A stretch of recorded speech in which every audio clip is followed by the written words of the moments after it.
여러분 안녕하세요. 기갑 박박 기술가정 시간입니다. 자, 원클 잘 들으셔야 되고요. 오늘 배울 부분은 교과서 174쪽에서 185쪽이고 5단원 기술혁신과 표준 중 10-1 창의공학 설계의 이해입니다. 학습 목표를 살펴보겠습니다. 첫째, 투상도의 종류에 대해 설명할 수 있다. 둘째, 창의공학 절차를 통해 구상하여 실생활에 적용할 수 있다입니다. 네, 교과서 174쪽을 보도록 하겠습니다. 전 시간에 투상도에서 그 종류 중 첫 번째인 전투상도를 함께 보았었는데요. 함께 복습을 먼저 하겠습니다. 물체의 각 면을 투상면에 나란히 놓고 투상하는 도면인데요. 이는 즉 그림자가 비치는 원리를 이용해서 그리는 방법입니다. 우리나라는 한국산업표준 KS에 따라 제3각법을 사용하도록 정하고 있는데요. 자, 제3각법이란 여러분 책에서 밑줄을 그어 놓으셨을 겁니다. 자, 물체를 사면각 중에 제3면각에 두고 그리는 방법입니다. 즉, 물체를 정면으로 보았을 때 정면도, 위에서 바라본 평면도, 우측에서 바라본 우측면도 이렇게 해당이 되는 것이죠. 자, 그래서 이렇게 각 면에서 바라보는 위치에서 시선이 평행으로 연결이 되면 우리가 그 물체 형상을 좀 더 이해하기가 쉽기 때문에 제3각법을 이용하고 있습니다. 자, 제1각법은 예외적으로 전개도나 선박제도를 사용할 때 이용되고 있습니다. 네, 자, 그렇다면 두 번째 종류인 등각투상도를 한번 보도록 할게요. 여기서는 각이 120도를 서로 이루는 세 개의 축에 물체의 너비, 모서리, 길이를 옮겨서 나타내는 방법인데요. 이것은 특징이 물체의 모양을 우리가 쉽게 이해할 수 있는 장점을 가지고 있습니다. 자, 이렇게 120, 120, 120 세 개의 축에 너비, 모서리, 길이를 함께 옮겨서 나타내는 방법을 등각 투상도라고 말합니다. 밑줄 그어 놓으세요. 네, 175쪽을 보겠습니다. 세 번째 종류인 사투상도가 나오는데요. 함께 밑줄을 그어보도록 하겠습니다. 물체의 투상면에 대하여 한쪽으로 경사지게 투상하여 입체적으로 나타내는 방법을 의미합니다. 주로 한쪽으로 30도, 45도, 그리고 60도의 경사각을 주로 나타내면서 우리가 이용되는 측면은 가구 도면을 사용할 때 이용을 하게 돼요. 사투상도를. 자, 이 정면 대 사선의 길이의 비는 대체적으로 1대1을 많이 비중을 차지하고 있지만 그 외에도 1대 4분의 3, 1대 2분의 1 등으로 비를 정면 투상에서 사용하고 있습니다. 네, 175쪽의 아래 부분에 네 번째 투시 투상도에 대한 내용이 교과서에 나와 있어요. 한번 보겠습니다. 자, 밑줄 긋겠습니다. 소점과 물체의 각 모서리를 선으로 이어 그리는 방법을 말하게 되는데요. 특징이 거리의 원근감을 느낄 수 있게 하는 기법입니다. 자, 특히 투시 투상도는 우리의 눈으로 관찰한 형상과 비슷하게 나타낼 수 있기 때문에 그 종류가 1점 투시 투상도, 2점 투시 투상도, 3점 투시 투상도 등으로 많이 이용이 돼요.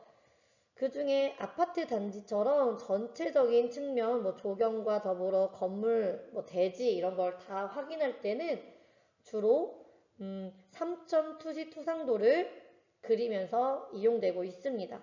자, 특징 꼭 기억할 수 있도록 하세요. 다음은 한 장 넘겨보겠습니다. 176쪽에 치수 보조 기호와 치수 기입하는 방법에 대해서 쭉 나와 있습니다. 자, 우리가 도면의 물체 크기나 가공해야 할 위치, 두께 등을 기입하기 위한 여러 가지 선들이 활용이 되는데요. 지시선이나 화살표, 치수 보조선과 치수선 등을 함께 표시합니다.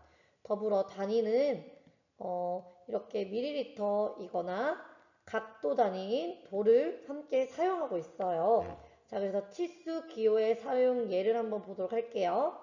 자, 이렇게 지름을 나타내는 것은 기호를 이런 식으로 나타내고 있고요. 자, 45도 못따기도 이렇게 기호가 나타나고 있습니다. 자, 반지름도 R이라는 기호로 이용되고 있고요. 정사각형 한 변의 길이를 볼 때는 이렇게 정사각형 네모가 그어져 있습니다. 판의 두께를 할 때는 소문자 T, 톤으로 이용하고 되고요. 참고 지수는 이렇게 가로를 치고 있어요. 그래서 여러분들이 혹시라도 이렇게 예를 선생님이 내놓고 이 기호를 사용하게끔 하는 시험도 낼 수 있습니다. 그렇기 때문에 기호와 이름은 잘 기억할 수 있도록 해주세요. 자, 만약에 이렇게 문제가 나왔을 때는 지름 40이다. 이렇게 쓸 줄 아셔야 됩니다. 자, 176쪽 중간 부분에 보면 치수 기입하는 방법에 대해서 그림 10-8에 대한 내용이 나와 있습니다. 한번 보겠습니다. 자, 치수는 치수선이 수평이면 그 치수선 위에 중앙을 위치를 하게 되고요. 만약 치수선이 수직이면 이제 치수선 왼쪽 중앙에 위치를 하게 됩니다.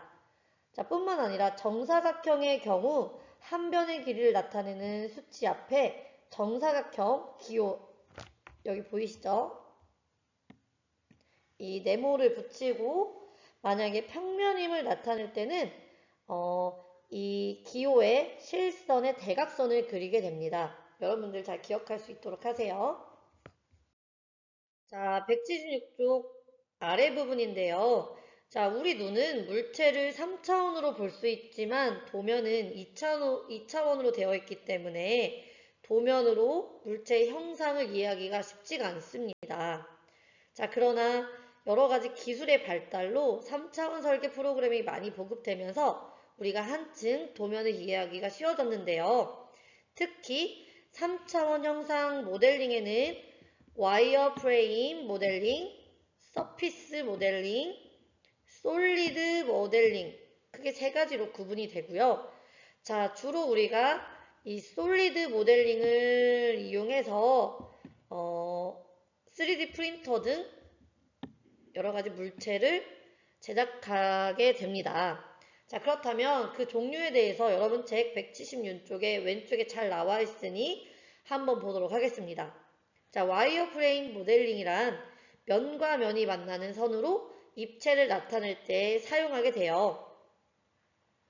즉, 철사를 엮어서 만들어 놓은 그런 구조를 와이어 프레임 모델링이라고 하고요.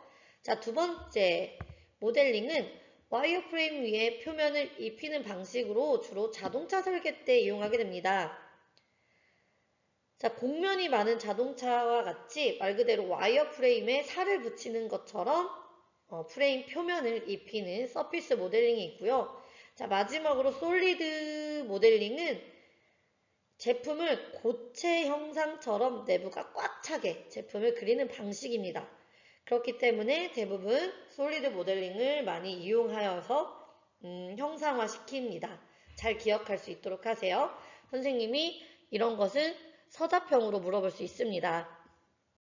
네, 방금 설명한 것들을 이렇게 종류별로 나열되어 있는데요. 다시 반복해 보겠습니다. 와이어프레임 모델링은 철사를 엮어놓은 구조처럼 면과 면이 만나는 선으로 입체를 나타낼 때 이용하게 되고요. 자, 서피스 모델링 이것은 자동차 설계를 할 때 대부분 이용하는데요. 와이드 프레임 위에다가 표면을 입히는 방식으로 곡면이 많은 자동차 설계에 주로 사용하게 됩니다. 자, 마지막 솔리드 모델링은 이렇게 내부가 꽉 찬 모델이라고 방금 말씀드렸죠. 자, 제품을 고체 형상처럼 내부가 꽉 차게 그릴 때 이용하게 됩니다. 정말 중요하니까 꼭 기억할 수 있도록 하세요. 네, 여러분들 공지사항에 탑재했고 여러분 게시물에도 함께 제공을 했는데요. 177쪽, 178쪽은 시험 문제에 나오지 않는 스킵되는 페이지입니다. X표를 쳐 놓으시면 되겠고요. 자, 179쪽으로 보겠습니다. 자, 여기 부분은 창의공학 설계와 관련된 절차 등이 쭉 나열되어 있어요. 자, 특히 우리나라가 IT로 되게 강국인데 이 IT와 여러 가지가 융합된 제조 기술이나 수송 기술을 체험하기 위해서 여러 가지 창의적인 제품 설계와 그 개발 자체를 절차를 좀 기억을 해두셔야 되고요. 아두이노라는 제품을 구상하는 제작도 한번 기초적인 내용이 나와요. 이제 그런 거를 좀 한번 살펴보겠습니다. 자, 먼저 창의공학 설계를 위한 기술 개발 절차로는 문제를 선정을 해야겠죠. 자, 이렇게 문제 선정을 해야 되고요.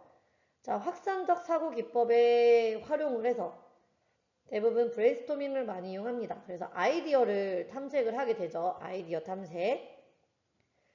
자, 그 다음에 수렴적 사고라는 건 그 중에서도 최선의 아이디를 선정을 하고요.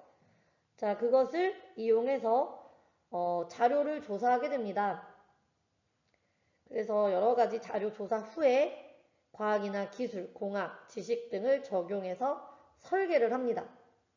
여기에 해당이 되겠죠. 자, 이것들을 이제 제작을 하죠. 말 그대로 시제품을 제작을 합니다. 이제 이것을 평가하고 피드백을 하면서, 자, 피드백은 다른 말로 되먹임, 한국말로는 되먹임, 한자로는 환류, 그 다음에 영어로는 피드백이었죠. 자, 이제 시행착오가 다 발생하고 보완을 하면서 생산이 됩니다. 자, 따로 기술 절차에 대해서 선생님이 여쭤보진 않아요. 그냥 이런 거는 있구나. 자, X표 놔도 됩니다. 사실 그냥 계속 중복적이에요. 개발 절차 이런 것들이 있었구나 아시면 되겠습니다. 자, 마지막으로 아두이노라고 해서 여러분들이 이 아두이노 보드를 많이 그 전자제품에서는 많이 보셨을 겁니다. 자, 이것을 간단하게 좀 보겠습니다. 자, 179쪽에 그림과 함께 내용이 나와 있어요. 자, 아두이노라는 건 작은 기판 위에 몇 개의 전자 부품들이 연결해서 아주 여러 가지 일을 할 수 있도록 제작된 초소형 미니 컴퓨터를 의미하게 됩니다. 자, 오픈소스를 지향하는 마이크로 컨트롤을 내장한 기기 제어용 기판을 말하게 되는데요. 대부분 이 기판은 센서나 부품, 여러 가지 다양한 장치를 연결했기 때문에 다양한 로봇이나 전자장치에 이용이 되어서 만들어지게 됩니다.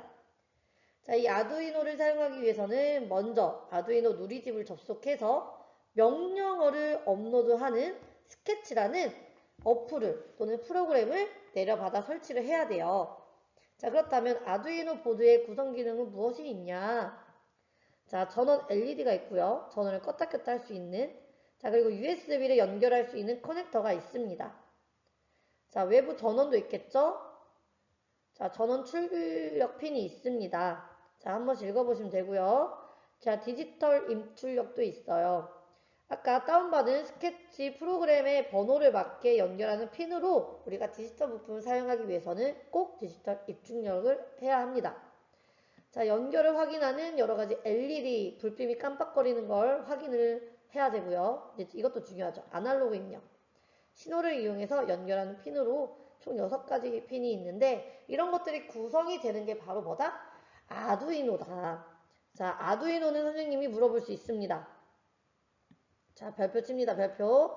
아두이노는 오픈소스를 지향하는 마이크로 컨트롤러 내장된 기기 제어판 기판이고 자, 아까 말한 초소형 미니 컴퓨터라고도 불립니다. 꼭 기억할 수 있도록 하세요. 자, 교과서 보면은 180쪽, 181쪽은 이 아두이노를 사용하는 기초 방법에 대해서 쭉 나와 있는데요. 실습 부분이기 때문에 스킵되는 페이지입니다. 그러니까 여러분들도 X표를 꼭 펴시길 바라겠습니다. 자, 182쪽 보면은 아두이노를 활용한 다양한 부품들이 막 등장을 해요. 슬라이스, 스위치부터 블루투스 모듈, LED, 저항 케이블, 뭐 여러 가지 점퍼선. 자, 한 번씩 다양한 부품들이 이곳에 다 사용이 되는구나 아시면 되겠습니다. 자, 그 외에도 183쪽, 184쪽, 185쪽까지는 다 실습 내용이기 때문에 스킵 대상의 페이지니까 X표 펴놓고 다음 시간에 186쪽 2차 시 발명과 지식재산권에 대해서 함께 배워보도록 하겠습니다. 네, 오늘도 함께 수업을 잘 마무리했습니다. 자, 차시액으로 다음 시간에는 10-2 발명과 지식재산권 페이지 186에서 189쪽을 함께 공부하도록 하겠습니다. 수고하셨습니다.